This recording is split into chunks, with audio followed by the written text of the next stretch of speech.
So what's up mga kagala, kamusta? Magandang araw sa inyo dyan. Napakasarap ng ulam natin ngayon, ginataang gulay mga kagala. Sakto yan, may kasama pa yan na piniritong galunggong. Madali lang yan, kaya samahan yung magluto niyan. Tara! So ito na po ang mga ingredients.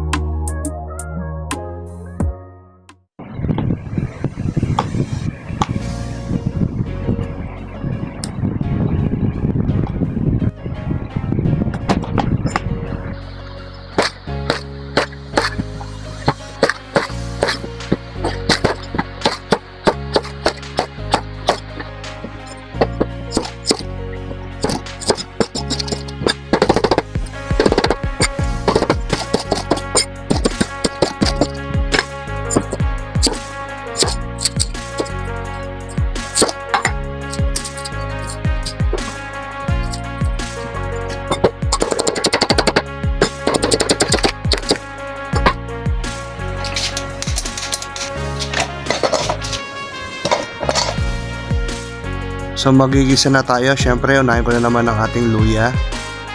And then nga pala guys, hinamay ko na nga pala dyan yung tinapang galunggong.